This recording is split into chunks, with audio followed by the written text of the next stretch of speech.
നിങ്ങൾ ആരാ മനസ്സിലായില്ലോ? മൂത്ത മരുമൻ സിറ്റി റോയ്. മൂത്ത വരുമാൻ ചീറ്റി പോയിന്നോ? മൂത്ത മരുമൻ സിറ്റി റോയ്. എന്റെ ഭാര്യ ഉഷ റോയ്. നിങ്ങളുടെ ഭാര്യ ഉഷാറായി നിങ്ങൾക്ക് കൊള്ളാം, എനിക്ക് വല്ല പ്രയോജനം ഉണ്ടോ? എന്റെ വീട്ടിലുണ്ട് ഒരു സാധനം, ഒരു ഉഷാറും ഇല്ല. ചുമ്മാ അതല്ലെന്ന് റോയിയുടെ ഭാര്യ ഉഷ റോയ്. നിങ്ങളുടെ ഭാര്യ ഉഷാറായി. ആശാന്റെ മൂത്ത മോള് ഉഷയുടെ ഹസ്ബൻഡ് ആണ്. അവളല്ലേലും ചെറുപ്പത്തിലേ പറയാൻ എന്നെ നേരത്തെ കെട്ടിച്ചു വിടണം, അല്ലെങ്കിൽ ഞാൻ ഏതെങ്കിലും ഉളന്റെ ആ കൂടെ ചാടി പോകുന്നു പറഞ്ഞു. ആ പറഞ്ഞ ഉളല്ലേ?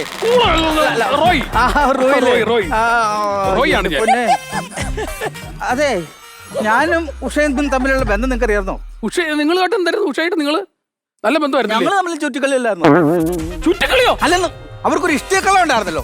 ആ ഇഷ്ടിക്കളത്തിന് ഞാൻ സ്ഥിരമായിട്ട് പണിക്ക് പോണ ആളായിരുന്നു പറയുന്നത്. അന്ന് അവിടെയുള്ള ആൾക്കാരൊക്കെ പറയായിരുന്നു എന്റെ തലയിൽ കെട്ടിവെക്കാന്ന് പറയായിരുന്നു. തലയിൽ കെട്ടിവെക്കാൻ? അല്ലല്ല, ഇഷ്ടിക എന്റെ തലയിൽ കെട്ടിവെച്ചിട്ട് ചൊന്നിട്ട് പോകുന്നു പറയാ. എവിടെ വീട് എവിടെയാ? എന്റെ വാഴക്കുളം. വാഴക്കുളത്തല്ലേ? മരവാഴക്കുളം എന്നാക്കുന്നതായിരുന്നു എല്ലാ സ്ഥലത്തിനും. എന്താ പറയാ?